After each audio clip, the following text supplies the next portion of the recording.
Hello and welcome to the much-awaited, finally returning episode of the DTF Podcast. It is Thursday, September 8th. My name is Rob Dauster. I have my two lovely co-hosts here with me, the one and only John Fanta and Terrence Oglesby, who finally figured out how to get his mic to work, which is great. Big, proud of you, T.O. Way to go. It was rusty. We do shows once every 2 months during the summer. It seems like it was rusty. It wasn't working. I hardly use it. Yeah, you don't use it, you lose it, Dauster. You don't use it, you lose it. Fair. What's going on, gentlemen? How have you been? Fanta, how was your August, man? August was good. Summer's in the books. Fall is perhaps my favorite season of the year because here we go. We're ramping up. I've got my Cleveland Browns golf shirt on.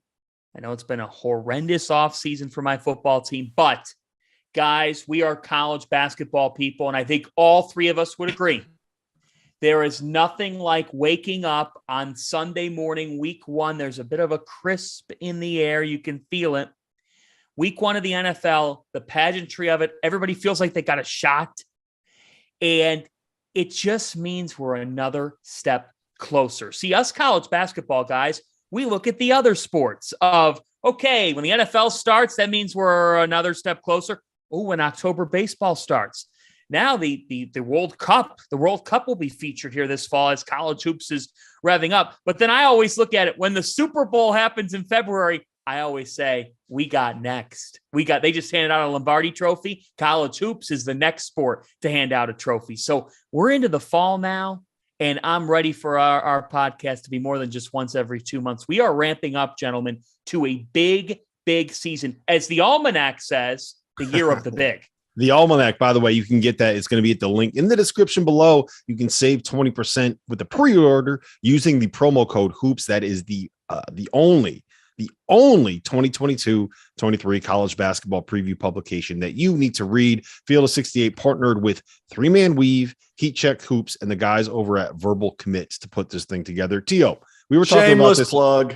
Shameless plug. There ain't no shame in my game anymore, T.O. There is no more shame in my game.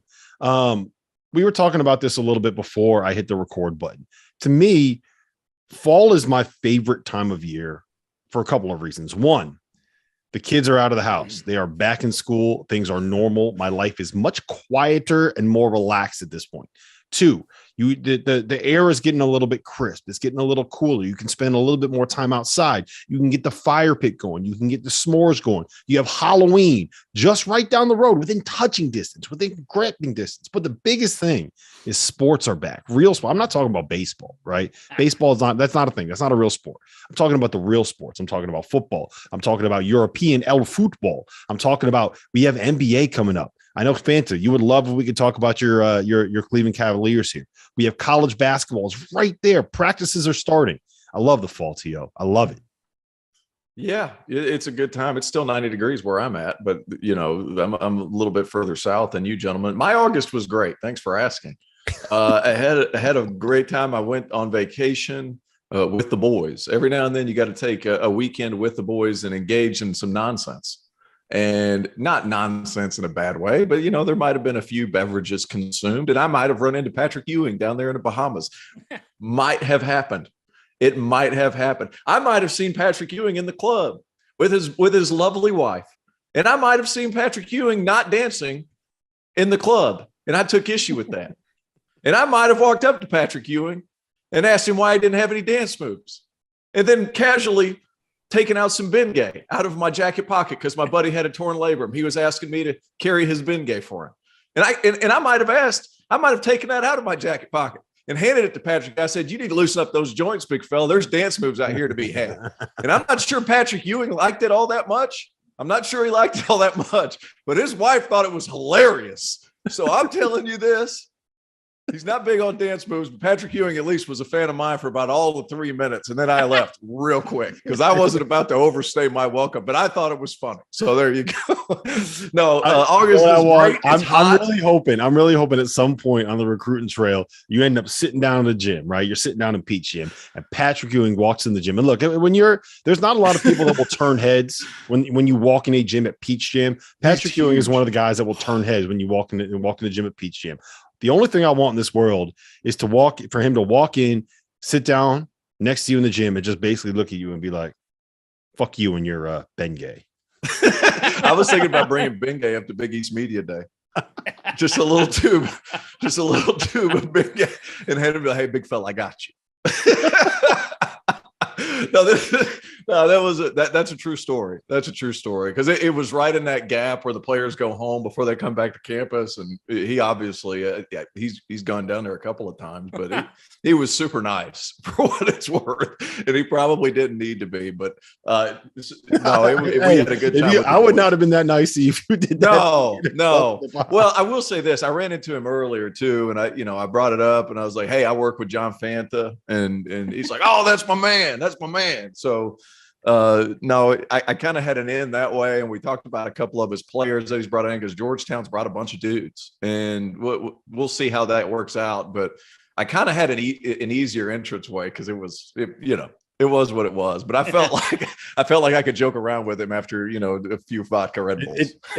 It's amazing how as soon as you drop the name John Fanta, you can start goofing off and cracking jokes with NBA Hall of Famers and top 50 players of all time. Just got to drop the name John Fanta. Immediately. It'd be a great study of you name dropping different people that work at the Field of 68 and what coaches' reactions are. So here I got a story about that. I went to Denver. We had a little boys fishing trip up there, right? We got a guide. We took a couple days. We spent it on a river fishing for rainbow trout, fly fishing, and it was awesome and it was unbelievable. And we caught monsters that were like this big. They were huge. The story is though, the first night we got there, we went to this little like burger joint that is like the go-to spot when you're in Denver. I think it's called like the Cricket Cafe or something like that. And we walk in. And the very first person we see when we walk in the door is none other than Lavar Ball. And if you know anything, Lavar Ball and Jeff Goodman do not get along. So the guys that I was with, they were like, "We need to go take a picture with him. We need to go make this happen." I was like, "I don't want to bother him. Like he's over there having a nice meal with his family, right?" So my buddy's like, "Yeah, I'm going to go talk to him." So he walks over. All we hear is you see him say hello, and all we hear is, "What? You don't want a picture?" And we're like, I guess we got to go take a picture with Lavar Ball. He wanted to take the picture with us. So we walk over there and I had my Field of 68 shirt on. And the only thing that I'm thinking is like, I just got to angle myself so Lavar cannot see this just in case he knows that Field of 68, Jeff Goodman retired. I wasn't trying to get punched in the face at the Cricket eating burger in Denver. Yeah. Did he see it? No, he didn't. I angled myself. That was a bit anticlimactic. Yeah. But we got a picture with Lavar Ball. That's pretty cool. That is cool that you ran into him. And then I pulled out a tube of Bengay and I asked him if he had any dance moves and need to loosen up the joints. Yeah, I was about to say it's not icy hot on Patrick Ewing's knees or Bengay. but it's a good story. It's a good story. I'm kind of surprised you didn't bring it up. I would have brought it up. Oh, yeah. Well, see, I'm not an instigator like you, T.O. Yeah. I am an instigator. That is you can't spell troll without T.O. There's something to be said there. Before we go forward, Lavar Ball is the greatest case of someone who might have acted differently, but let's make no mistake about nobody's going to make a mistake about this. The man freaking loved the camera and the attention. Mm-hmm. I'm not sure if there's anybody in college basketball in the last 50 years, I'm serious, maybe ever, that didn't play. He wasn't on the floor, but made more traction as a result in college and in the NBA. Like, that was just unheard of. His sons were getting talked about on daily debate shows. And why? Not because of the kids themselves. It was because of Lavar. He's got to be the craziest parent in college hoops history. He made that could be a long list, but I tell you what, he did a heck of a job. Both of the kids in the NBA, neither one of them are in trouble. They do have different personalities. They like it. The middle one got in trouble a little bit in China, which is like top 5 places not to get in trouble. But like other than that, like they stay out of trouble. He's a big fan of his kids, which I'm going to be too, just to a lesser outwardly loud extent, I think. Man, Like good for him. His Good for middle him. He son got got two in trouble. kids in the NBA His and middle one in son G was League. there. His middle son was in Denver. Apparently, he had like a big baller brand pop-up shop, which, like, spoiler alert, big baller brand still a thing, still exists. They're still selling sweatshirts, selling gear, selling the merch. All right, we have a fun show today that we're going to dive into. Middle of the mall shit. Middle of the mall shit. There you go. I have 6 topics that we're going to jump into that I wanted to talk about. It's kind of a little bit of a mailbag episode. But before we dive all the way into that, T.O., you sent us a text yesterday. It was a screenshot. It was KenPom numbers. It was Kentucky's league performance last season. And there were a lot of first place numbers there. And I'm just kind of curious, one, why were you diving into Kentucky and kind of analyzing them like that? And two, what is the point of this? I think what your text said was, for all that we do, for all we bang on John Calipari with his antiquated offense, these numbers from last season are absurd. Talk to me about Kentucky last year. They shot 37% or 36.9% from 3 in SEC play. They were first in the SEC in offensive efficiency. They were first in effective field goal percentage, which a lot of that has to do with the big fella, Oscar Tshiebwe, but it also has to do with all these lob threats. They were like blocked. They don't get blocked. They don't get the ball stolen from them. Like, this team offensively, you could say what you want. Talent makes up for a lot, but after a while, you got to have to acknowledge the numbers, right? And they had Kellen Grady and they had some other guys that knock down shots. They don't take as many threes as a lot of teams, but at the same time, they shoot 37% in league. It's hard to guard. And not only that, I was looking forward towards this year because I'm doing my previews and whatnot. Like, Xavier Wheeler was he was 3rd in the country in assist, and he has flaws, especially with that jump shot. But even he got his 3-point percentage above 30 for the first time in his career. Like, they've got different guys. Cason Wallace is going to be a plus 3-point shooter. CJ Frederick comes back. Antonio Reeves, an Illinois State transfer who averaged over 20 points a game, shoots it well. Now, he needs the ball a little bit more. I'm interested to see how that goes. But, I mean, Cal catches some flack from not just us. It's not just us, but like, as far as his offense, because he's trying to create closeout quicks and let his athletes do the work. But at the same time, like, those numbers, like, they ran into a buzzsaw against St. Peter's. That's what happened. They ran into the hottest team in the country at that very moment. And they lost one game against a very good St. Peter's team. Outside of that, guys, I had them picked for the national championship. Mm-hmm. They were that good last year. That's the crazy part about it. And I didn't realize their offensive efficiency numbers were going to be as high as what they were. And now a lot of that's because there's a lot of lob passes and things like that. And there's a lot of dunks around the rim, but still, you got to make it happen. Even it doesn't matter really how you get there. There's a lot of different ways to get there, but Calipari continues to get it done. Besides the COVID year, obviously. Yeah, and for the record, there's nothing wrong with having a lot of dunks.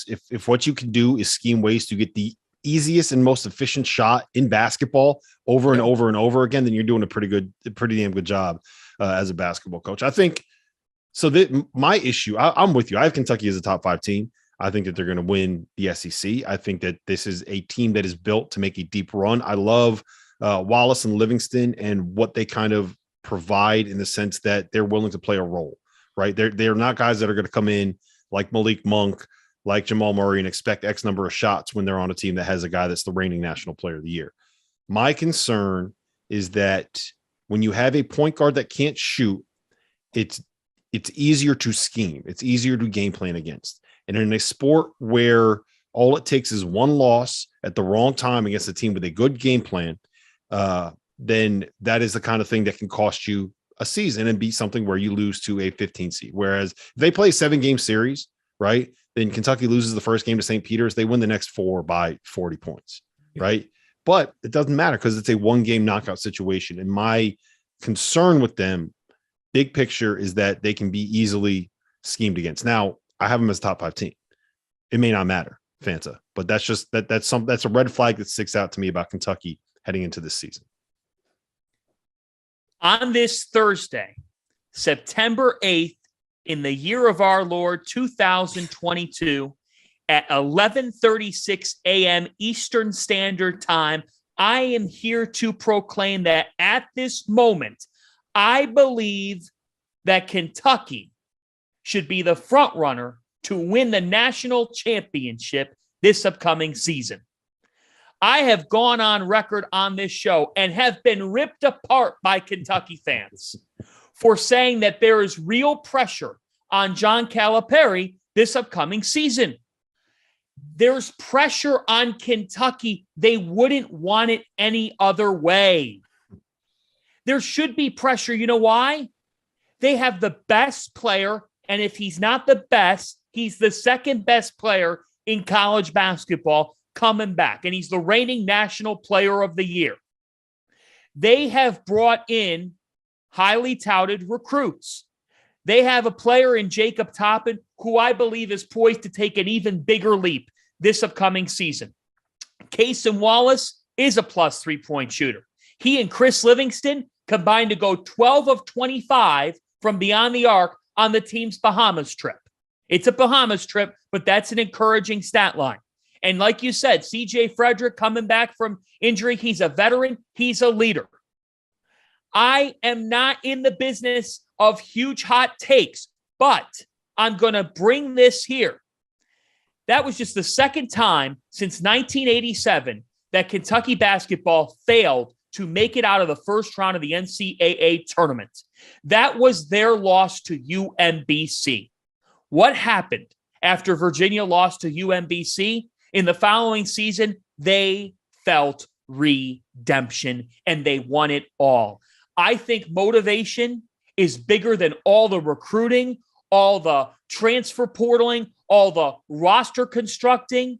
I think it's bigger than all those things. There is no team in college basketball more ready to step on the floor on November 7th than Kentucky is, because they want to feel a win, the first of many. So I am telling you guys on this show, and I know you both agree with me, does Kentucky have what it takes?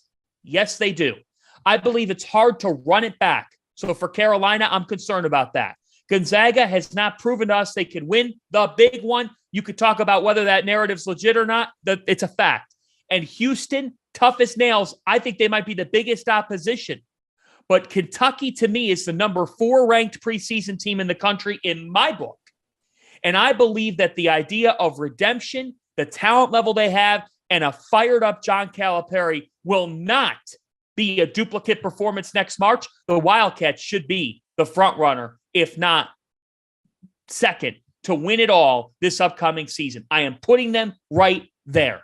He's pandering to the masses, T.O. Hold on. T.O., he's pandering to the masses. Next thing you know, Fanta's going to come on here talking about how great Jeremy Roach is. And you're going to come on here talking about how Chris Murray is better than Keegan Murray and he's going to be a star. I'm going to come on here telling you how Providence is the best program, most likable program, and the one program in the Big East that you cannot call lucky. This is pandering to the audience. No, I'm not. I'm calling you on it. No, I'm not. You know what's funny? I thought that went the other way around. I was like, Fanta is building them up so he can beat them down, because he's got something against John Calipari, and I'm not sure what it is.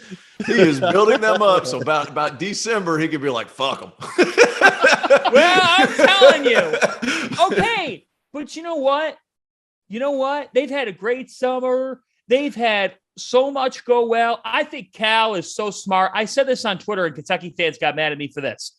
Like, he is so smart to say to Oscar Tshiebwe, go and do the NIL stuff. Yeah. I mean, he's not going to say no, but like, Kentucky fans, John is so good at publicizing his program. Of course that story landed in The Athletic that day. Like, we could both say it's great that he allowed Oscar to do it, but he's a smart publicity man. If I'm a recruit and I see that, I say, hey, Coach Cal supports me. I can miss some practice time. Who cares about practice? I don't need practice. I'm going to go make bank. No.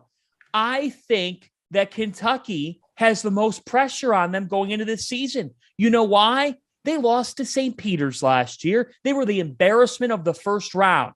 With that said, I've seen this formula in college basketball work before. Are you guys suggesting to me? Are you now suggesting to me, Robert, that Kentucky doesn't have what it takes to win it all? Because I just said Kentucky I think they can win a title. Like to know the answer. I think that I don't think I would call them the favorite at this point, because I think that they are not quite as matchup proof as other teams are.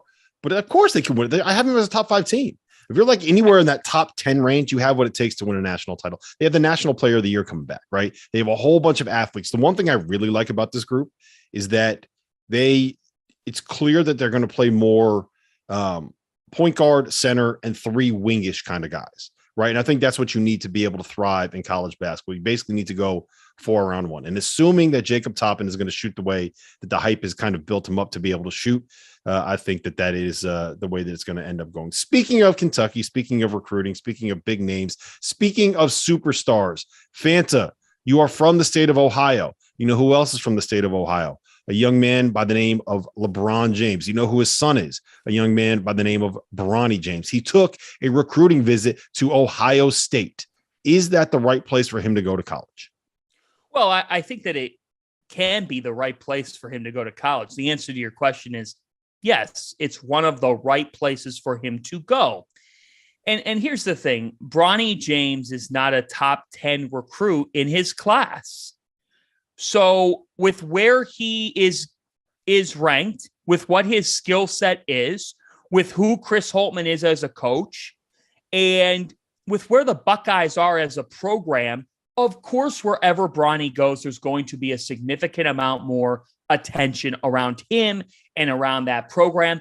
But I do think that Ohio State could be one of the right places for Bronny to go. Do I think that Bronny James is going to be an Ohio State Buckeye? For the record, no. The answer to that question is no. I think he took a visit there. I think it went well. I think recruits do that all the time. He got to see the Ohio State Notre Dame game that everybody wanted to watch on Saturday, and he got to be in the horseshoe for it. He could have done that whether he was going on a visit or not. His dad's LeBron James. But I do like Duke or Carolina, which not all these schools are even necessarily getting considered. To me, Bronny James at a blue blood is going to be a lot more difficult for him to thrive in his stint in college than if he went to a program like an Ohio State or if he goes to a program out west. I personally think that with LeBron's contract and with where Bronny's at, I think him being in Los Angeles is a good thing. Stay close to home, stay close to dad. I'm in on that. I'm okay with that. I don't know how you feel about this, Terrence. But one thing about Bronny is I don't think that Bronny should be going to a Kentucky, Duke, or North Carolina because he's not that type of recruit. He's a very, very good player. He is not a great player right now. He's not.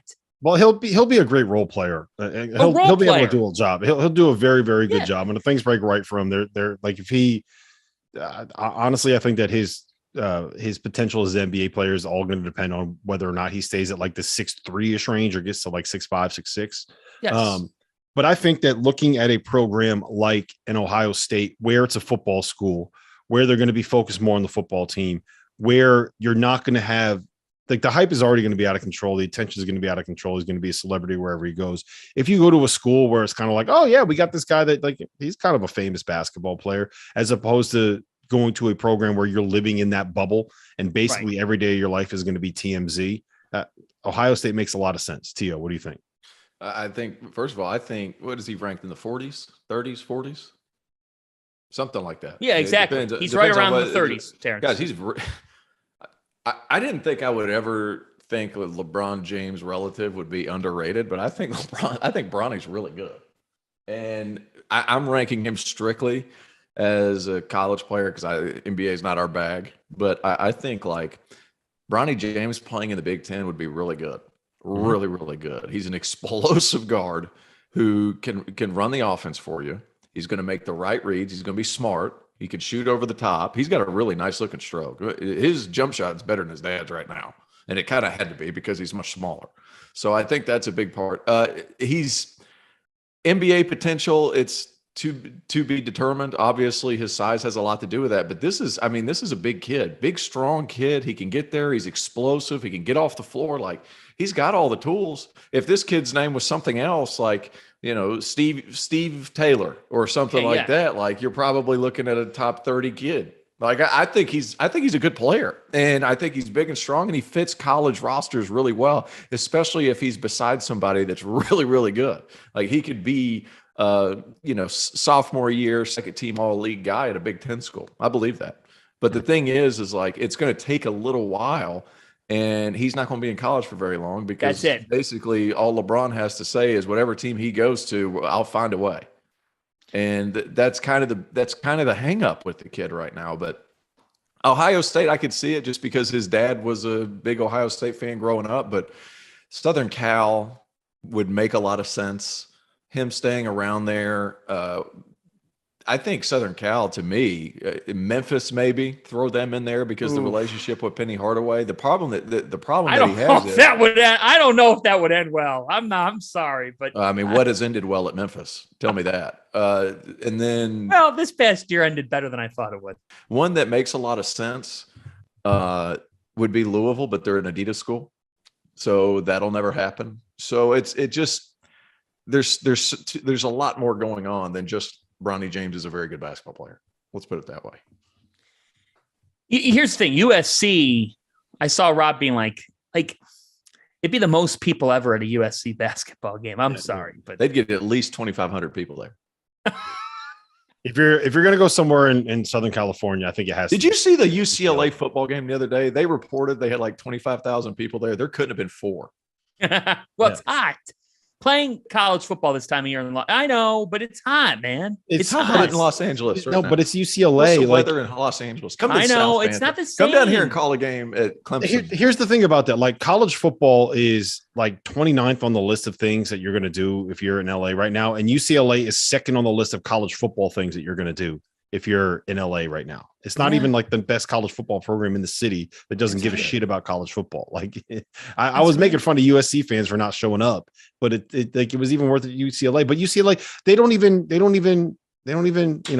move the needle at all. At least USC has Caleb Williams and Lincoln Riley and Jordan Addison and all of these studs. Like I think low key they'll probably end up getting into the college football playoff, which would be a lot of fun. Which is a different podcast over there on the Field of 12, but.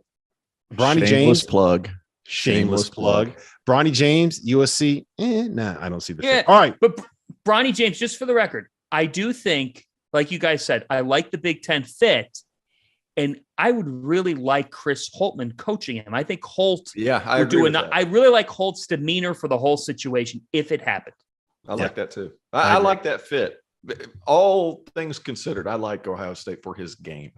Yes, I think it makes a lot of sense for him at that. He's a good player. Like he's a good player. I hate that, he's got a lot of stigma and all that stuff, and everywhere he goes is a show. But like he's a really good basketball player. Yeah, and it's just the hype is going to.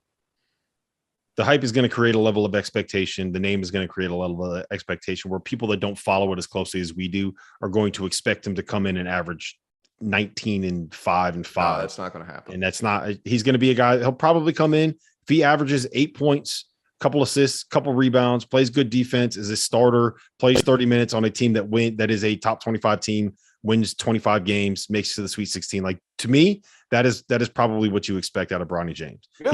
He's a winning basketball player. He's not. That's right. That's a big one. Yeah. He does winning basketball. That being said, strive for greatness. That summer team he played on was horrendous. They did not play together. They didn't have the dudes. Like they were terrible. But Bronny was good.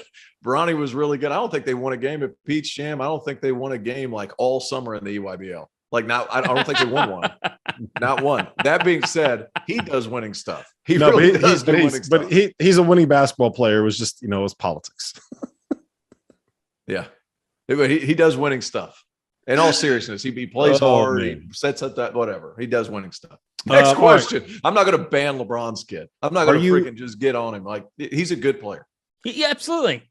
Good player. Absolutely. I think in the atmosphere of it, he's not. I just don't think Duke or Carolina are the best fit in this particular recruiting case. Yep. That was my point. I think he's a really good player. They're not, but I think it would benefit him to play 3 or 4 years in college also, and that's not going to happen in this situation because his dad wants to play with him, and that's okay. They're not recruiting him. They're not recruiting him. So they're not recruiting him. Are you guys excited about the new transfer window in college basketball? For people that don't know, starting on the Monday after Selection Sunday and going through, I believe it's May 15th. That's the window. It's a 60-day window for when you are allowed to enter your name into the transfer portal. You can announce that you're transferring beforehand. You cannot be contacted by coaches until you get your name into the portal. And you cannot enter the portal again until after May 15th. They're just trying to build a little structure to it. They're trying to find a way to make it make sense. You don't have to commit by the end of the transfer window. So it's not really a transfer window. It's a portal window more than anything else. And it's not going to stop tampering, because tampering is kind of a rite of passage when it comes to college sports and college athletics. So Tio, I'm going to go to you first on this one. You've coached before. You've worked with players that are now in college basketball. What do you think about this window? Do you like it? Do you not like it? Where do you stand? I like it in theory. That in theory, it's great, but like kids are leaving during where they're not supposed to in the transfer portal anyway, and the NCAA is not doing anything about it regardless. I do like the caveats though. If a coach leaves, they can leave. There were some other things that were put in there that are obviously to the student. If they get run off, they don't have, like, you can, it's the yeah, but the runoff waiver, like they're going to have to sign it or it looks bad on the coach. Yeah. Like that, like that's the thing. Like the kid might not have been run off, and I'm willing to bet a good majority of the time they're not running them off. And that's for second and third time transfers, for the record. First time transfers are going to be eligible all the time. Right. So I mean, here's the thing: like our kids graduating, that was the big concern too. Like, you know, second and third time transfers, are those guys getting the classes in that they need to get? There's a young man playing at Georgia who's on his 7th season. Like, make sure he graduates. For the love of God, make sure he graduates. But like, I think that's one of the focuses of why they did that, because you have to get kids in class. I like the 60 days because it lets the coaches breathe a little bit in theory. I just don't think that the NCAA is going to hand down any punishment if a kid wants to leave later anyway. There hasn't been any precedence of them handing any punishment regardless. So what it'll be is that you're just, if you don't have your name in the portal by May 15th, then you are not going to be able to get that one-time automatic eligibility if you're a first-time transfer. Allegedly. Maybe you will, maybe you won't. But the one thing I would say is I hate that it starts on the Monday after Selection Sunday, right? I remember Eric Musselman. I can't remember where he told us this. Maybe it was at the Final Four. Maybe it was on one of the pods that we've done with him. Maybe it was the interview I did with him for the Almanac. I can't remember where it was, but he was telling us that he has not, when they went into the NCAA tournament, he spent as much time in the portal recruiting transfers as he did preparing for the games that he was going to be playing in the NCAA tournament. And to me, if you are forcing a coach to make a decision between, hey, I need to go win games and prepare for games in the NCAA tournament, or I need to get out there because I'm going to fall behind if these big name transfers end up putting their names in the portal and are going to make a decision, like that's unfair to the coaches that are already having success. And right. I don't think that they should have opened the window until ideally after the Final Four. But if you want to make it after like the second weekend of the tournament, because that week heading into the Final Four, there's only so much that you can do. Like there's plenty of time to recruit then, and it's only 4 teams that are going to be there. And generally speaking, those teams are going to be big enough where if like they pick up the phone, every transfer in the country is going to end up listening, right? So I don't think it's as big of an issue there.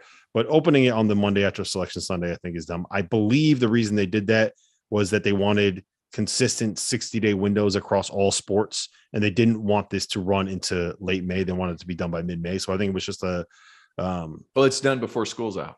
Yeah, I think it was just an issue of the calendar, the way that the calendar set up. But that's the only thing I don't like about it. So a couple things with this, and I wrote about it. Shameless plug. I wrote about it for Fox Sports last week. Oh, you work for Fox? And so I talked with different coaches and got a number of different quotes. Chris Beard was first up. He also said, I'm not going off the record. Coach Knight always said going off the record was soft as shit. So I'm going on the record. He goes, I think this was necessary.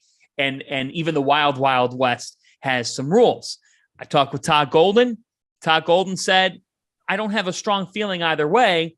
But he said, look, we talk about freedom for athletes. There's nothing wrong with that freedom. He goes, they should be allowed to do what they so choose, where their next destination is. But he said, you have to understand the fact that with that freedom is going to come some rules and some constructive things to be put in place to allow for there to be more of an honest expectation of what the timeline of events are. And that's what's nice about this. It creates a timeline of decision making sure they're not choosing their next destination, but it gives us deadlines. Selfishly, for media purposes, it gives us some deadlines. It gives us that Monday after Selection Sunday. I don't like it either. I'm with Rob. If anything, if I'm going to change it and still allow for it to be somewhat aligning in the calendar and not do something drastic, why couldn't they have waited 1 week? Why couldn't they have waited until there's just 16 teams left in the NCAA tournament instead of 68 teams? In theory, now you're talking about a coaching staff getting ready for a first 4 game in Dayton. And an assistant coach has to leave the room, the film room, to take a phone call or to deliver a phone call to a player that staff wants for the next season.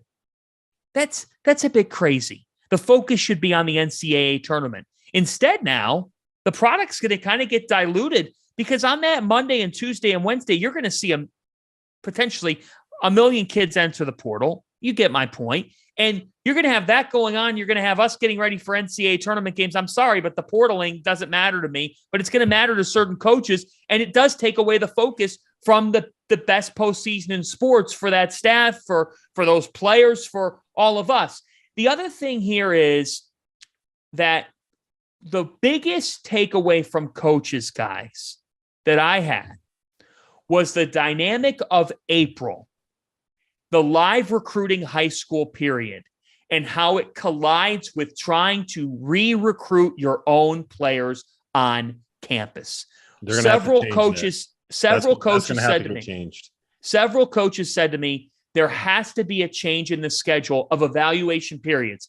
If they want to a lot of coaches said, we don't feel the need to do 2 separate periods. Yeah, that occurred a lot more than I think people realize. There was a big amount of coaches that just did the July only period. Right. So bring it down to just 1 period. But in April, they feel, and I get this, they feel that re-recruiting their junior or senior who has college basketball experience and they've seen help them win is more important than going out on the road and trying to hit it big with some high school recruit where only the best, the absolute best, are still likely going to Duke or Kentucky. So there have to be some changes made to the April calendar. Here's why. In April, you're going out and getting guys that are going to immediately impact your team, whether it's a junior coming in that's going to be able to start as a point guard for you, whether it's someone that's going to come in and play reserve role off the bench. You're able to fill the needs that you need to plug in your program. You still got to go get freshmen, because if you look at the teams that win national titles, it's teams that are able to develop guys like a Jared Butler, like a Davion Mitchell, like an Oshai Abaji, like a Christian Brown, like a Ryan Archidiakono. Like those are the teams that are winning national titles. You got to be able to develop them, like a Kyle Guy, like a Ty Jerome. But you also need to plug the holes that you need to be able to win. You know, these teams that are winning national titles still have transfers in there that are kind of doing jobs for them. So I do think that we're going to end up seeing a change to what the April calendar looks like. And maybe instead of having exposure camps for high schoolers, maybe we need a field of 68 transfer exposure tournament. Ooh, how does that sound? We heard about the NBA top 100 camp. What about the field of 68 transfer top 100 camp? How do you feel about that? Huh, T.O.? Yeah? Should we do it? Should we do it? Got my eyes popping. I hate it. We'll just call it the Portalers. Yeah, the Portalers. The Portalers top 100 camp. All right, let's keep it moving. The name of the Almanac, the preseason publication that we are putting out, promo code 20% off, link in the description below, is called The Year of the Big. It's because if you go through and look at the best players in college basketball, the overwhelming majority of them are big men. You cannot do a first-team preseason All-American team without having Armando Bacot, Drew Timme, and Oscar Tshiebwe on it. Yeah. You cannot do a preseason Big Ten preview without mentioning Trace Jackson-Davis or Hunter Dickinson as a potential preseason player of the year. Adama Sanogo is going to be the preseason Big East player of the year. He might not even be a third-team All-American, even though he is probably a top 10 to 12 player in America. Blasphemy. Connecticut's pizza is so bad, at least let them have an All-American. Exactly. Like for it's once. Unfair. It's unfair. It's ridiculous. I say all that to say this. Is it a good thing for college basketball that the addition of NIL, the reason this is happening is because the addition of NIL, and these big guys have a higher market value in college than they do at the professional ranks. Is that a good thing for college basketball long-term, T.O.? I mean, yeah, you get to hang on to guys longer. I think that's a good thing. It might be the year of the big, but SEC, who I think the national championship is going to come out of, it's going to be the league of the wing. So I think like the wings are what wins you championships right now, as long as your point guard's solid. But I digress. If you look through the past couple of years, I digress. There's a lot of talent at the 5 spot, and largely guys, and you know this just as well as I do. It's because their games don't translate very well.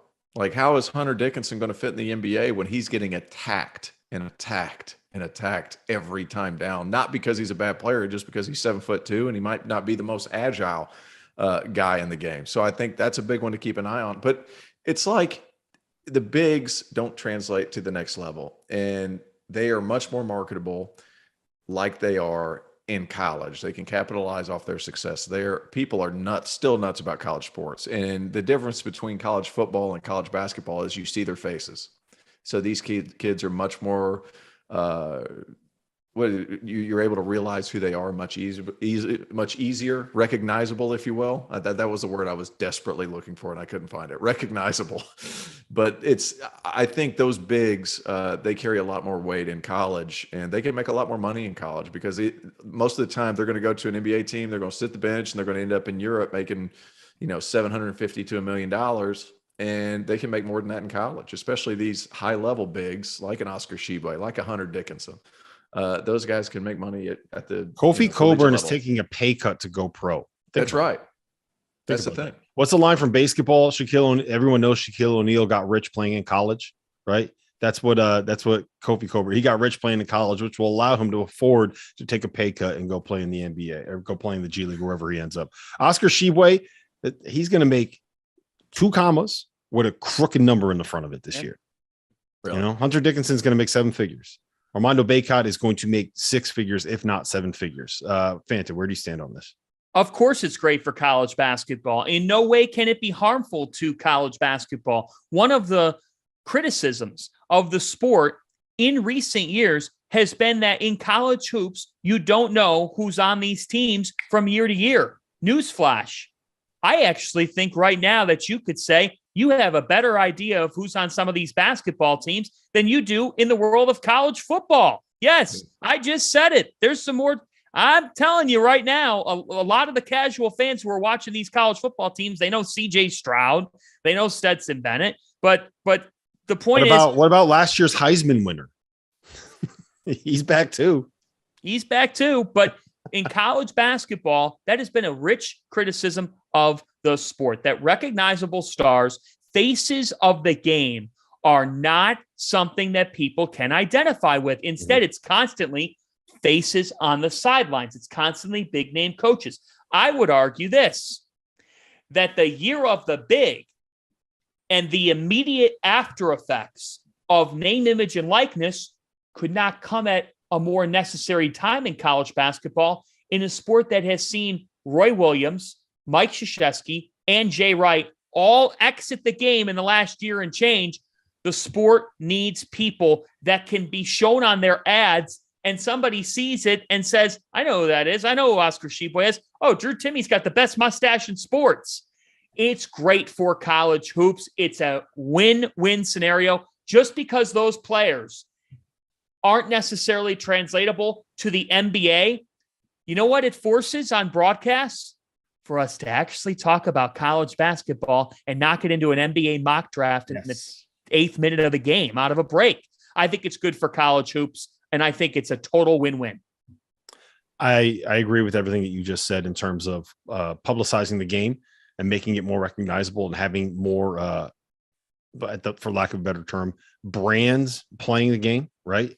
I don't know if it'll necessarily translate to these teams winning national titles, but I don't think that matters as much as it does as getting fans' eyeballs on the game. People are going to watch the NCAA tournament no matter what, but having some of these bigger names back in November and December might get more people paying attention to the sport then. This is a perfect segue. I saw the guys over at the Eye on College Basketball podcast tweeting about this the other day. I didn't listen to it specifically because I knew I wanted to talk about it with you guys, but is this North Carolina team, the one that has Armando Bacot and RJ Davis and Caleb Love and Leaky Black and now Pete Nance, Is this the most nationally recognizable college basketball team since Florida brought back Joakim Noah, Corey Brewer, Al Horford, and all those guys the year after they won the national title? Fanta, I'm going to you first. It is not the most recognizable team. I am going to throw a twist on this. Ooh. And still say that I believe that 2018-19 Duke is. You know why? The amount of hype coming into the season. Look, if we don't disagree on the show and we say the same answer, it's going to be pretty stale. So I'll go a little contrarian. There has never been a player in college hoops that received the ad plug, the name recognition, the Twitter sphere, all of that, than Zion Williamson received coming into his career.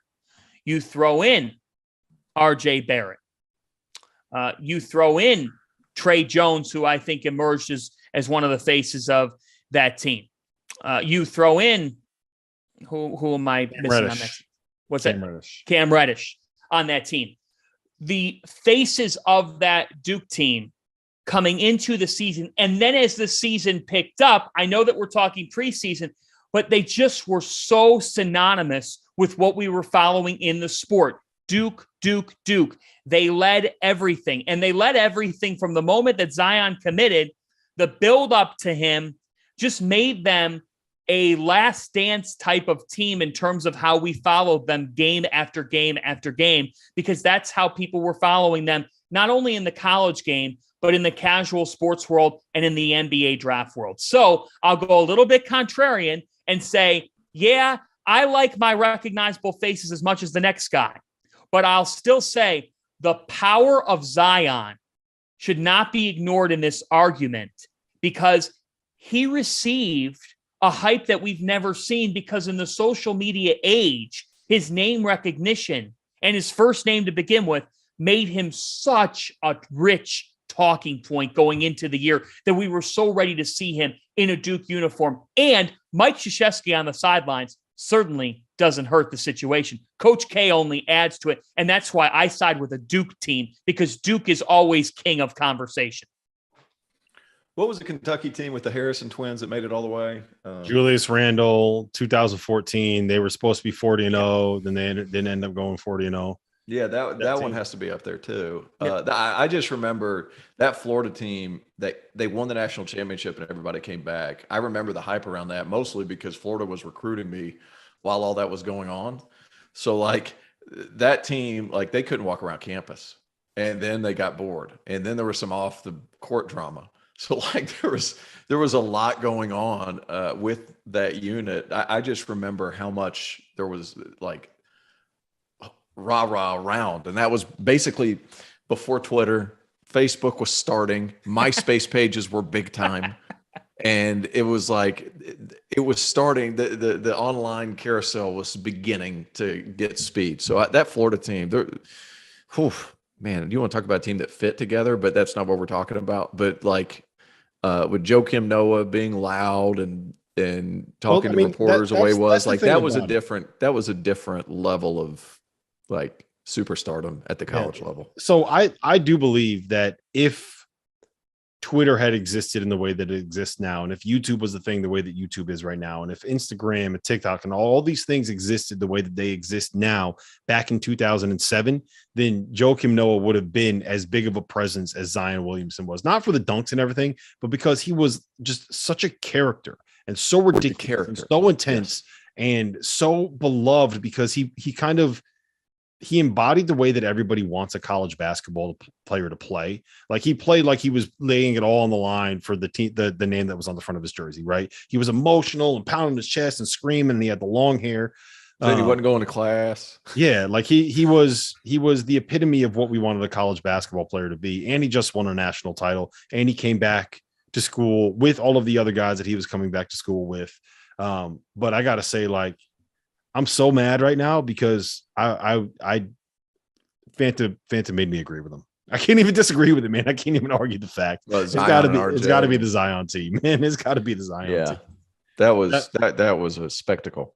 It was unlike anything that we've seen. And like my brother is a huge college football guy, huge football fan. You guys know these. You've got the buddy who's all in on football, and you sometimes will say, man, like in November, you're like, great college hoops games coming on tonight. And your buddy, you know this guy. We all have this guy in our lives. Your buddy texts you back and goes, yeah, nice game, but it's not March. It's not even January yet. I'm locked into my big football game here this weekend. I live in Clemson. I want to take my phone and freaking throw it when somebody says that back to me, because I'm like, come on, man, share my excitement. I know no one really can, but the point is we all have that guy. But Zion made people watch every single game. You had him up. So even with the fact that North Carolina returns virtually everybody, and for the record, I think it's really hard to repeat. So for North Carolina's expectations, I don't see them getting back to the Final Four this year. That's a separate discussion. But you're talking about how much we can relate to them. How much are they recognizable? They're very recognizable, but they're not getting heads to turn in November and December, even with how recognizable they are. Zion Williamson did that. Yeah, I think I agree. And the more that I think about it, the Grayson Allen team, I think it was his senior year when he came back. That's probably up there too, just because it's Grayson Allen. That dude, he kind of brought it on himself, but he had as much attention as anybody. All right, we got 3 more that I want to roll through. We can roll through. He was a great college player. He was great. He was great. He was a great college basketball player. But he's a turd. Yeah, he did some very dumb things over and over and over again. Overreactions that kind of brought some of that. Rob, I was just researching stuff on Twitter, like of our shows from last year. So I need T.O.'s 45-second follow-up. Terrence, last November, we did a show from my apartment. That was awesome. The day after the Champions Classic, we had a great time. It was fun. On that show, because you just made me think of it, the Duke discussion, you said Paolo Banchero could be the best player that Coach K has ever had. I said, I'm not ready to do this today. You bet your ass. Who was number 1 pick? I was just checking. I got to say, I'm going to give you your flowers. Yes. You called it. Because you know what? If he wasn't the best, he's damn close. You were on him as the number 1 pick bandwagon, even as everybody was like, Jabari Smith, Jabari. Like, you stuck to your guns with that. No. Shot creation is so rare at an elite level. That's the overwhelming factor. Because we haven't been on since Chet too. I'm upset over that. I knew it was going to probably happen, but I hate it, man. You know what's funny is my buddy, the guy who does all the games in Sweden and does all the World Cup games for Swedish television. He's like, man, I would have been telling everybody if I predicted it after the first game of the season. I was like, dude, I don't think it's really a secret, but apparently it was a bigger secret than everybody else. It's true. Thought. You're right on that, Tio. Yeah, it was. I didn't think it was a secret, but apparently it was bigger than what I thought. But you nailed it. Shot creation, huge. He's huge. He is a terrible dresser. If there's one thing I've learned since he's got his first paycheck, that dude can't dress for shit. He is a horrible designer. Somebody hire this guy. Somebody else. Anybody else. Terrible fashion sense. All right, Russell Westbrook. Horrible. He says in his Adidas dry fit. Hey, here's the thing. All right, so another thing that's happened. I played in the Crew League, which is coming out September 30th, our first game. I played in the Crew League. I was on Waka Flocka Flames team. And there was a lot of good stuff. And before we started, we all had to do interviews. And I can't disclose because I signed a confidentiality agreement. This is going to be a long season. So but they asked well, what kind of swag you got on? They asked everybody on the team. You had to go in and do these interviews. And it was so funny because they had this guy named Fly Guy DC, who's a big radio personality in Atlanta. And he's like, oh, I just got a little something. I got these Kyrie super rare. And I walk up. And I have my jersey on. I have just basic Adidas because I like Adidas stuff. And they said, what kind of swag you got? I said, this is awesome. First of all, this is called middle-aged father right here. This is middle-aged father. And I'm excited to be here. I think it's going to be great. They ate that up because right after me, who was it that walked in? It was G Herbo walked in right after me to do his interview. Waka Flocka came in right after him. And then they had 21 Savage. He played. All these guys played, and here I was. So there's a lot of good stories that came out of that. I cannot wait. I need to get that clip of you just being like, this right here is called middle-aged father. Middle-aged father. This is called father of two.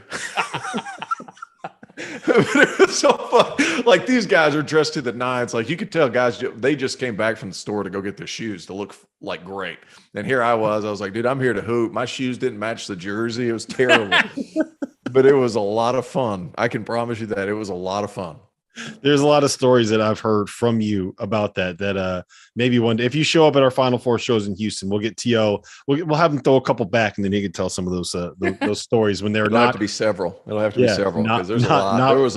There's a lot necessarily for it's not necessarily for public consumption. All right, 3 more questions, and we're going to roll through these pretty quickly. First and foremost, Fanta, this is yours. You wanted to talk about this one, so I'm going to you first on this one. You want to know who is the toughest team in college basketball? And if all of us don't have the same answer here, then I'm disappointed in all of us. It's not UConn. It's not UConn. Okay, good. Houston, baby.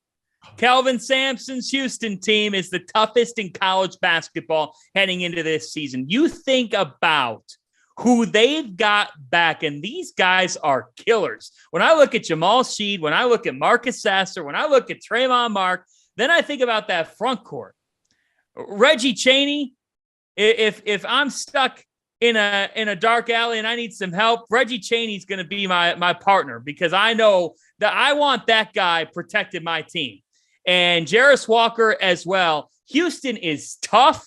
They're hard-nosed. Not only do they have the philosophy, the Kelvin Sampson culture, if you will, Kelvin has done an amazing job at Houston of getting his guys to buy in to what they do to win games, game in and game out. And getting the right guy that could do that. He has gotten the right guy to do it. He's identified that guy.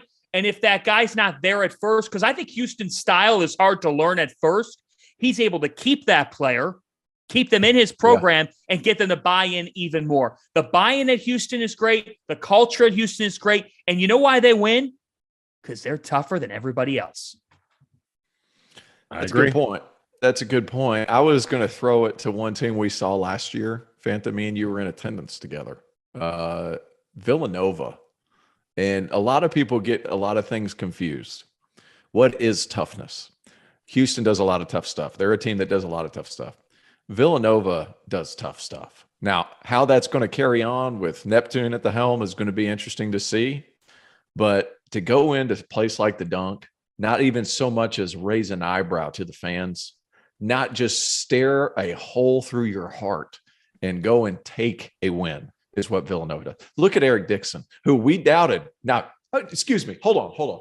Another one that I called when Villanova lost to UCLA at Pauley. I said, you know what? Eric Dixon does a pretty good job. That is a tough sucker. He's undersized. He guards. He's always in the right spot. It took everything I had not to put him on first team all defense in the Big East, just not necessarily because his stats are there, but because he's always in the right spot. That's what Villanova does. That's toughness, to be in the right spot every single time, to go into tough environments like the Dunk. I'm not calling it the Amp. Was it the Amp? I'm not calling it the Amp. That place is the Dunk. It's the Dunk. It's never changing in my heart. It's the Dunk. So that's what we're going to call it from here on out. When you go into a place with that kind of environment, there's no show of emotion until the game is already off. And then you just go and shake hands and take your butt back to the hallway. Like, that's tough. To always be in the right spot, even when the emotions are higher, and always do the right things, that's tough. Villanova was tough. So Houston's obviously tough. Villanova's there. And who beat Houston in the tournament? Yeah, I would vote for Houston to be the toughest team personally. I do just want to give a shout out to Armando Bacot. I will never question that dude again after seeing him play the way that he did through a pretty nasty ankle sprain in the national title game. He raises that entire team's level of toughness, because I'm not going to sit here and say they've got the toughest guys either. No, they don't. But Armando Bacot is up there among the toughest dudes that you're going to find. Badass. In college basketball. All right. 2 more. I want to know from you guys who you think the most underrated team right now is. We've all seen preseason top 25 projections. We've all seen different outlets put together their projections for who's going to win certain leagues. I want to know who you guys think is the most underrated team right now in college basketball. T.O., I'm going to you first. No, go to Fanta first, because now I got to rethink some of these things. Yeah. Okay. Go ahead, Fanta. I'll go in the ACC. They still won over 20 games last season. That's Tony Bennett's Virginia Cavaliers.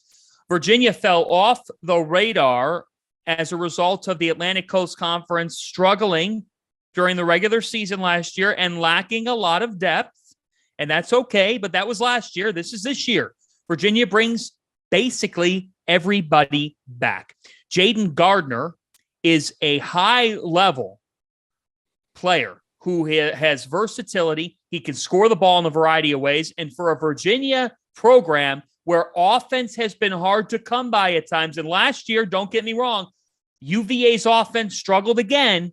I think having the returning players that they have, I think being able to say to Kihei Clark and Reese Beekman, you've been in these situations before. Now it's time for you two to take us to another gear.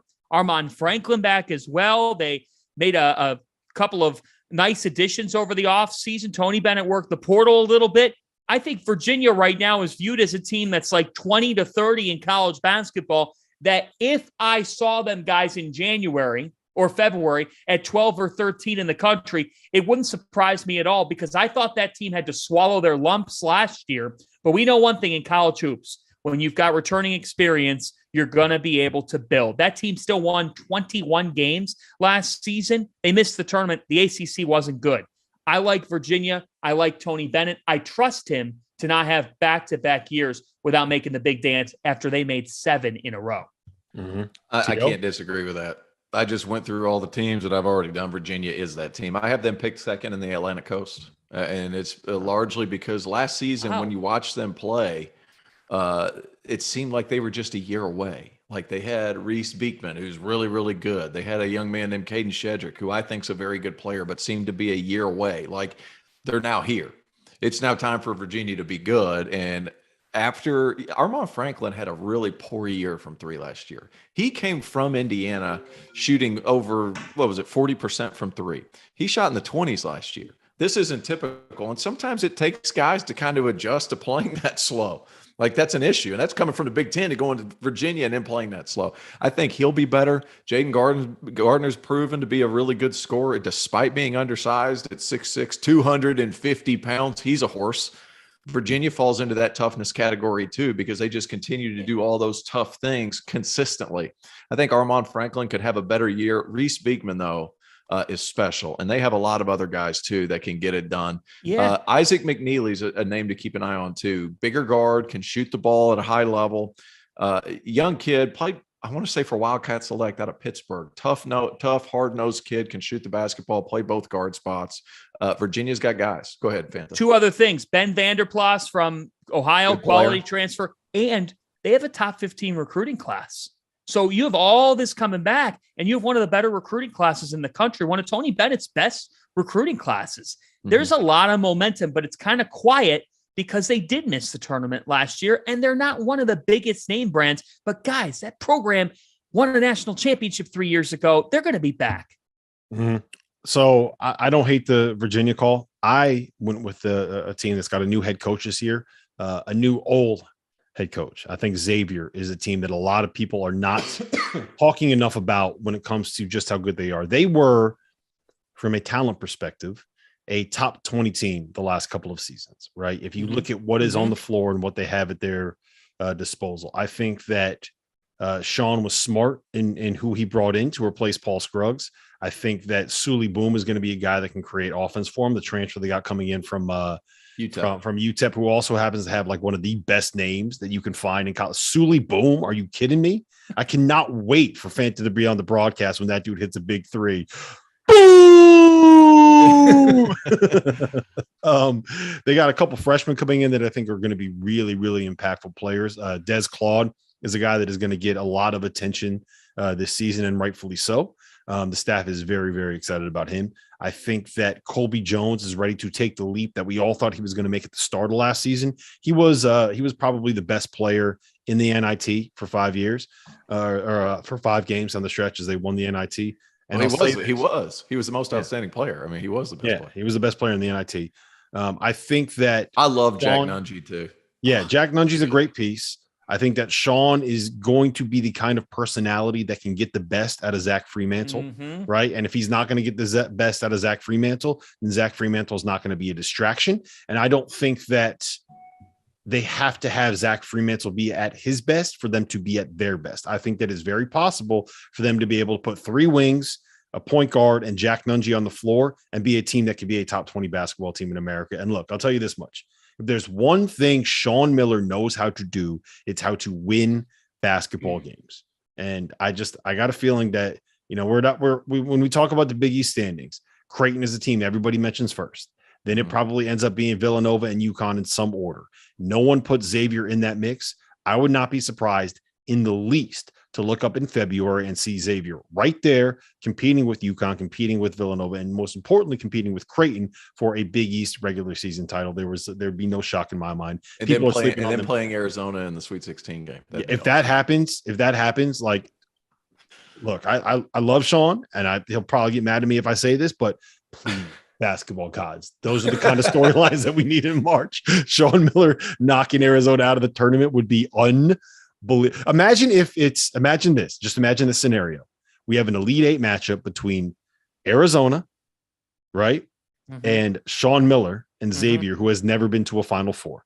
Imagine Sean Miller ending Arizona's season in the Elite 8 and finally getting to his Final Four in the first year he's coaching after Arizona fired him. That is like, those are we need to, please, basketball gods, if I could ask for one thing, we need Sean Miller knocking Xavier out of the NCAA tournament this year. Knocking Arizona. We need Sean Miller knocking Arizona out of the NCAA tournament this year. I had to make sure I get it right for our social clip. Hey, I got 2 more teams real quick now that I've gathered my thoughts. I legitimately said in the rundown, T.O., you get one. I know. There was reasons I couldn't get to it. I told you that off. Poor Rosie. Rest in peace. Jeez. R.I.P. Rosie. Yeah, poor Rosie. Okay, first of all. But hold on a second. I'm sorry. Wait a minute. Are you you knew exactly what you were doing there. You're going to start laughing. Your face is turning bright red. You just basically told Rob the equivalent of, you're an asshole. Okay. and she might be gone, but Rosie just said, go fuck yourself. That's right. All right. Two teams. One from the Big East. Butler. Rob, you brought this up to me in Fanta. I wasn't a huge believer at first, and then I took a deep dive into the roster. They needed 2 things from last year they were terrible at. One, they needed 3-point shooting. They were the worst 3-point shooting team in the Big East. They add Eric Hunter Jr. from Purdue, who shot north of 40% last year, and Ali, who might be one of the most underrated transfers in the country. 6'7", 6'8", can really score it, can really shoot it, can guard multiple positions in that league. And then they added Manny Bates, and they also added Jalen Thomas, a Georgia State transfer. Both of those guys are high-level rim protectors. That's what they needed. And it's like when you look at a car and you're like, it's an okay car. And then you pop the hood and you're like, oh, well, that piece is nice. That piece is nice. Oh, that fits together perfectly. That piece is nice. Don't be surprised if Thad Matta gets it going at Butler. Alabama, we're not talking enough about either. And there's 2 teams in the SEC right now that are getting a lot of the love, and that's Arkansas and Kentucky, and rightfully so. But a guy that I think could be an All-American, a freshman All-American, is Brandon Miller. This dude is special. And if guys love him, they love him down there. They absolutely love him. He is so good. And within the context and the flow of an offense that they like to run down there, and it's up tempo and shooting threes, and you can use big wings offensively. That dude's special at 6'9", 200 pounds. Tennessee native, no big deal. Went to Alabama. I'm just going to throw that piece in there. They also have the number 1 ranked point guard in the country coming in. High school wise, Jaden Bradley, who they're going to need to be good while Quinterly inches his way back to full health. You know who they're really excited about? They're really excited about Mark Sears, the kid. I was about to bring him up next. He was terrific at Ohio last year. You know why? Good player, because he's a beast. He can stroke it, man. He can stroke it. They're really excited. They are excited about him. And honestly, like, I would not be surprised if Javon Quinterly comes back and doesn't doesn't earn a starting spot back and doesn't get priority point guard minutes back, because I think Mark Sears is going to step in and be exactly what you need out of the point guard spot in a NATO off. I also think it's important to remember that they have played basically 2 point guard sized dudes over the past few years. Yeah. So like Jaden Bradley and Mark Sears are going to fit together well. Jaden Bradley's really good too, guys. Yeah. Like always makes the right read, big body, 6'3", buck 85 at the point guard spot. I will say this though. I will say this about that. Pretty good. I will say this about that. When Alabama was at their absolute best was when they had Herb Jones essentially playing the point with 4 other dudes that were between 6'4" and 6'6" on the perimeter and a rim protector. They were at their best when they were the number 3 defense in college basketball. And you can't Herb Jones was utterly unique on that end of the floor. Like you're not going to be able to replace. There's a reason why the dude stepped into the NBA and impacted right away. He was special. You're not going to replace that. But I do think that there's an element when it comes to Brandon Miller's ability to allow you to play a little bit bigger and more switchable. And I think he's also someone that for the Almanac, I interviewed Nate Oates for the preview. And he was shameless plug. Well, yeah, another shameless plug. He was very adamant that this group, in part led by Miller, in part led by some of the new additions, was much more about Alabama than they were about, I need to get mine to help Alabama win, if that makes sense. So I think that buying in, there's a lot of buy-in on that team that makes sense. All right. Let me throw this out there. Early prediction. Brandon Miller could be, now it's not fully a prediction, but could be the highest draft pick by the time it's all said and done out of the SEC. The only reason I disagree is I am on the Nick Smith bandwagon. Arkansas, man. You can disagree. Go ahead and disagree. Well, no, I think that Nick Smith is. I'm pretty good at these. No, you are good, which makes me kind of like. Well, I'm first and foremost, I'm on the Brandon Miller hype train. I think that he is I see him mocked kind of in like the 10 to 14 range, and I think that he'll end up being a top 5 pick. But I also think that Nick Smith is there's a non-zero chance that he could end up being like the best college basketball draft pick this year. Quick twitch is a big thing in the NBA. Yep. I just get pissed off. Had North Carolina hung on, I could have done victory laps around both of you guys all off season long, because I was the only guy that was ballsy enough to say Coach K's career was going to end. And then freaking North Carolina made me run and get a bloody nose. I still am mad about that. I'm so mad. Hey, by the way, Childress never ran. RC didn't run. He's 63 years old these days, man. This is not RC crossing people over, staring them down. He's an old man now. He is an old man. Like we have young kids. Clip this. Yeah. Whoever's supposed to clip this and send it direct to RC. He is an old man right now. He just doesn't have the motor anymore. He doesn't have the juice. Honestly, I don't even think RC could shoot it anymore. That's what doesn't leave. That's what doesn't leave. He's still good to go. All right. Most overrated team in the country. T.O., you go first. God. Here, you know what? Let me go first. Yeah, go. And so I don't think this is because I haven't read anybody else's I haven't read the. That's good. I don't want you to be influenced by anyone else's stuff. So here's my thing. I don't think that this is going to be a bad basketball team, but I've seen them ranked in the preseason top 10. I've seen some of the hype getting a little bit out of control. I think that they are a top 25 team. I think they are a team that will be in the top 4 of the Big 12. And I think that they're a tournament team that has a chance to get to the second weekend. I can't see them on the same level as a Kansas. I can't see them on the same level as a Baylor. And that is the University of Texas. I think the issue that you're going to run into again is some of the same issue that they had last year when it comes to the shooting, when it comes to the floor spacing. I know that they added Tyrese Hunter. I don't think Tyrese Hunter is the piece that they were necessarily missing, right? You're adding another guard that can really, really guard and really, really defend and get up in you, and is not necessarily known for his ability to space the floor. I think you're betting on Marcus Carr to make a big jump and be a guy that can help you win basketball games. And we've never seen him be an uber productive player that can help you win basketball games. And as much as I know the staff loves Dylan Deese, and I think that there's a non-zero chance that after everything he went through heading into last season, now that he's healthy, he can be a guy that can come in and have a big year. But if he doesn't have a big year, what are we getting out of them at the 5 spot? What are you getting out of them? Their most impactful player that's coming in is another guy, Dylan Mitchell. Terrific defender, terrific athlete. Not a guy that is going to space the floor, not a guy that's going to make offense easier for people. So I see this Texas team as once again being a team that ends up being like a top 10 defense in the country, has long stretches where they struggle to score. And I see them being more of like a 5-6 seed as opposed to a 2-3 seed, which is where I see them being projected heading into the season. Fanta, go ahead. I am going to go with Tennessee because I'm seeing them hover around the top 10 nationally.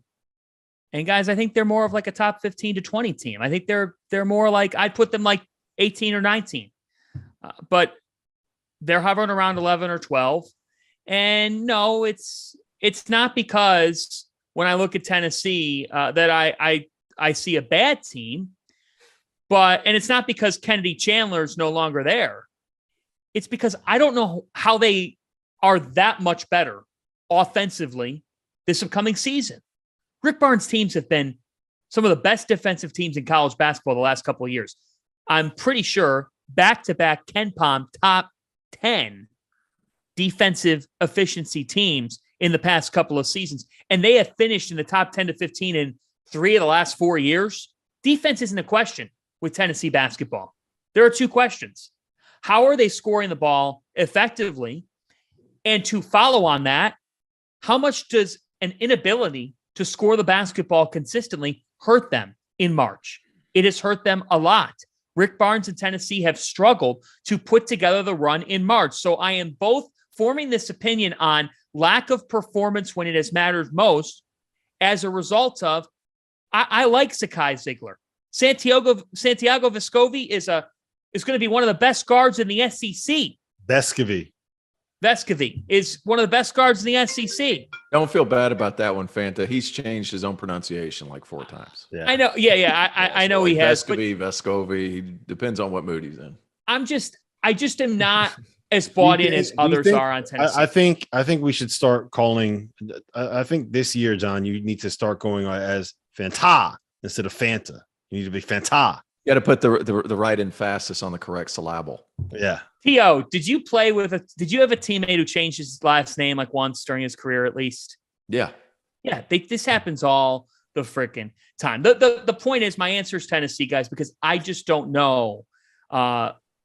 Josiah Jordan James, I think, is a quality piece for them. Olivier, how do you pronounce his last name? Camwa. Now, did you do the Tennessee preview for the Almanac? I did. I absolutely did do the Tennessee preview for the Almanac. And for the most part, I agree, but I do think, and if down the stretch of last season, before he got hurt, there was a period of time for about 6 to 8 games where Olivier Camwa really kind of like became the best player and one of the most important players on that team. And I think if he can develop into being that guy that they can use as a stretch 4 if they want to play the big fella Uros Plavšić at the 5, or can play a small ball 5 role and let you get some of those more talented wings on there. I think that he's the key, but he also he had like 1 3 or 4 week stretch where he was really, really, really good. And beyond that, it's just kind of been like, okay. So if he can end up being that guy, then I think Tennessee has a ceiling. Beyond that, I think you're making a lot of good points, Fanta. Memphis with is the wrong pronunciations. Memphis is overrated. Okay. I don't need a reason why. Well, wait, I was going to say, they're not even like rated. No one has them even ranked. Not even a preseason. It doesn't matter. Memphis is overrated. It doesn't matter. Memphis is overrated. Doesn't matter. One team that they spent a lot of money on this team, but I'm not sure how good they're going to be. Is Miami. They spent a lot of money for Nigel Pack, like a lot of money. Mm-hmm. And is he a first team all league guy? $800,000 sure seems to say so. But Like I agree with that. Yeah, Norchad Omie, Arkansas State transfer. Like he got all his points and buckets by beasting people in that league. He's not going to be able to do that in the ACC. But like that's kind of an interesting fit too. They still have Isaiah Wong. They still have high-level shot creators. Pack's a good player, or Pack. He's a good player. It's just a matter of, are they worth the money? And when you're forking out cash like that, you better make a Final Four. Wait. Hey, you just said on this show, it got lost on the show. I'm surprised Rob didn't react. I'm guessing you got North Carolina 1. You said that you think Virginia's number 2 in the ACC. That Correct. means Duke's number 3. No, I don't so to spend the amount of money they had, what? Miami's going to be 4th or 5th? I got Miami 5th. 5th. They spent too much money to be 5th. Yeah. Who's 4th? I got Virginia Tech. Do you have Duke 3rd? You have Duke behind? Yeah, Duke 3rd. Duke 3rd. Interesting. Just because it's so young, first year head coach, there's going to be some things that's going to put them there during the ACC season. Like they might win the ACC champion tournament. They're going to lose some. They're going to lose some in December and January. You're like, exactly right. That's my whole. I'm thinking about the whole thing, not necessarily who's the best one. I also think Carolina's going to have a lot of the same problems that they had. They're going to get bored in January. They're going to lose some games because none of their backcourt defended at all. They just decided to defend in the NCAA tournament. Yep. If you go back and look at those stats, that was their hang up the entire year. Their backcourt. Like, were they tough enough to guard? They didn't guard anybody. They lost at home to Pitt by a bunch. So what Carolina are you going to get? They're very good. Carolina's very good. I think they're properly rated. But if they don't guard, it could go the wrong way in a hurry. Did you Duke fans hear that Terrence doesn't think you guys are finishing 1st or 2nd this upcoming year? I just said that they could win the tournament championship. ACC champions are determined by the tournament, not the other. Are you afraid of those people? Are you afraid of them? Not in the least. They can bring it over here. They know where to find me. Come on with it. You come on with it. Oh man, that's good. Because if I'm not scared to put Bengay on Patrick Ewing's knees, I ain't scared of a Duke fan. I can promise you that. Who's winning in a fight, Duke fans or Clemson fans? There's one thing I will say about this, Tio, is that you don't have much. Not much intimidates you. No, not much intimidates you. You're one of those guys where when you feel like talking, he's like, yeah, he's probably seen a lot of shit in his life. So yeah. Yep. Bingo. Yep. All right, fellas, this is fun.